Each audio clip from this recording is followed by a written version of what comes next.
দর্শক বলতে পারে কি কবির সিং, কেউ পুষ্পা বলতেছেন, কিন্তু আসলেই দর্শক যখন হলে যাবে তখন আসলে জঙ্গলি কি দেখবে, তখন জঙ্গলি আলাদা একটা ব্র্যান্ড হয়ে যাবে, তখন বলবে না হ্যাঁ জঙ্গলি, জঙ্গলি কি দেখতেছি আমরা।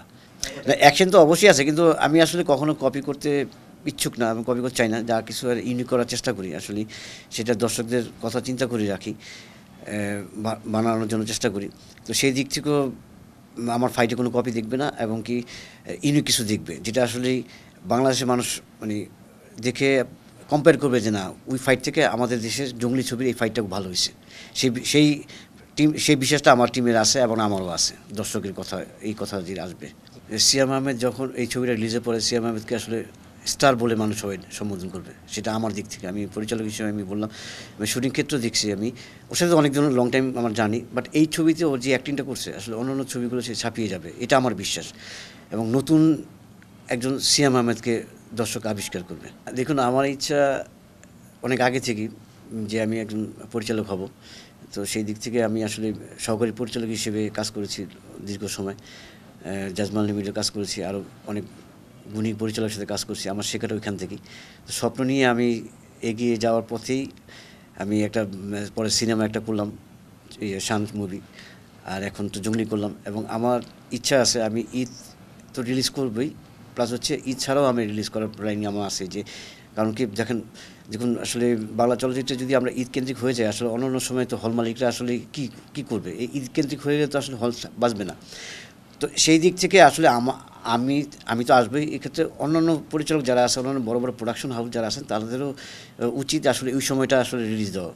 কারণ কি, ঈদের শুধু দর্শক আসবে আর অন্যান্য সময় দর্শক যাবে না, ওই প্র্যাকটিসটা আমাদের যদি না করি, আমার দর্শকরা একসময় আমরা ঈদের সময় হয়তো নাও পেতে পারি কোনো এক সময়।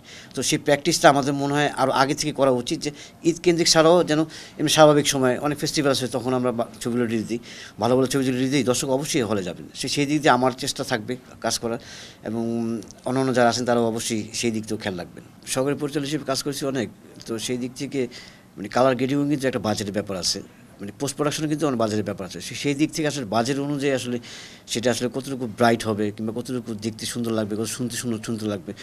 তো সেই দিক থেকে জঙ্গলি আলহামদুলিল্লাহ, আমি কালার গ্রেডিংও খুব ভালো হবে, আর যে সাউন্ড ডিজাইনও খুব ভালো হবে, প্লাস হচ্ছে পুরো প্রোডাকশন ডিজাইনটা খুব ভালো হবে, এবং দেশের শীর্ষ যারা আছেন কাজ করছেন টেকনিশিয়ান, তাদেরকে নিয়ে জঙ্গলি আমরা কাজ করেছি। তো সেই দিক থেকে আসলে জঙ্গলি কালার গেট থেকে সাউন্ড ডিজাইন থেকে শুরু করে সব কিছু আসলে নিরাশ হওয়ার কিছু নেই, এটা বেস্ট জিনিসটাই তারা জঙ্গলির কাছে দেখতে পাবে। আরও গান আছে, আমাদের কন্টেন্ট অনেক আছে, তো সেটা আস্তে আস্তে আমরা ছাড়বো, আমরা প্ল্যানিং করতেছি খুব শীঘ্রই। ঈদের আগে আমরা অনেকগুলো কন্টেন্ট আসলে দর্শক দেখতে পাবে জঙ্গলির। আসলে জঙ্গলি হচ্ছে আমার আমার আমার গল্প, দর্শকদের গল্প। এটা হচ্ছে আমাদের গতানুগতিক যে গল্পগুলো আছে, সেই গল্প নিয়েই জঙ্গলিটা সাজানো আছে। তো দর্শকে যখন হলে ছবিটা দেখতে যাবেন, তখন আসলে দর্শক বুঝতে পারবে যে আসলে এটা গল্পটা আসলে চিরচেনা, মানে নিজের সাথে রিলেট করতে হবে যে এটা আমার গল্প, এটা আমার চারপাশের গল্প, এটা বাংলাদেশের ইউনিক একটা গল্প। তো সেই গল্প থেকে দর্শক পুরো ইনভলভ হয়ে যাবে, এবং প্রতিটা ফ্রেম, প্রতিটা সিকোয়েন্স আসলে দর্শক মনে করবে নিজেকে দেখতে পাবে। তো সেই দিক থেকে আমি আশাবাদী, দর্শক গল্পটা দেখার পরে আপন করে নেবে, এবং পুরো ফ্যামিলি সহ ছবিটা দেখতে পাবেন।